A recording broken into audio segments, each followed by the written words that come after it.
Evet arkadaşlar. Böyle yapacaksınız. İksir yapacaksın. Hadi bakalım.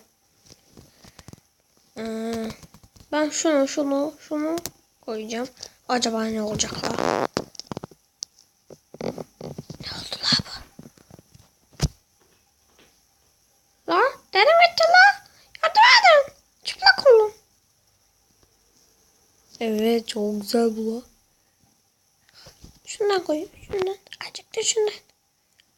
Acaba ne olacak ya bu?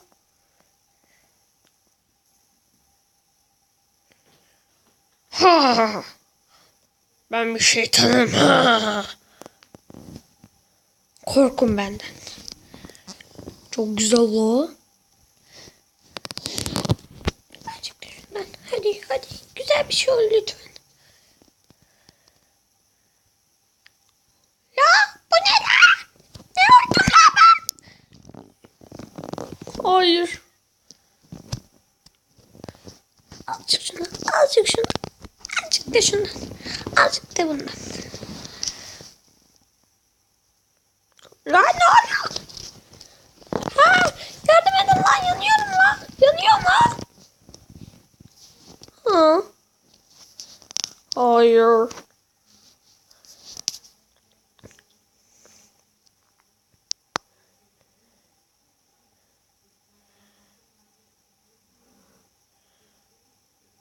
Hadi. Oh, rahatladım bu. Hayır. Azıcık şundan, azıcık bundan, azıcık da şundan koyayım. Bakayım ne olacak.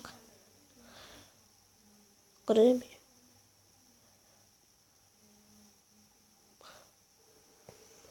And the band. Da da da da da da da but the da da da what da da da what da.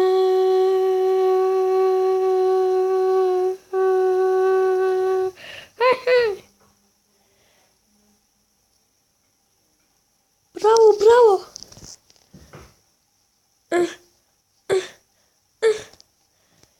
Ne olacak la bu? Bana bir şey oldu. Acaba ne? La! Kız oldum la! Kız oldum. Oha, ne güzel kız la. Benimle evlenir misin? Lütfen. Hayır. Bayıldı la. Ben bu kadar çıkır mıyım? Şundan. Azıcık da bundan. Azıcık da şundan. Ne olacak bu? Anımıza bir şey oldu.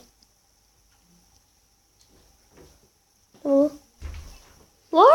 Ne yapar oğlum la? Kurtarın beni la! Kurtarın beni!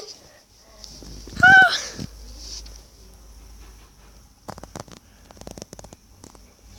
Hepsi bu kadar.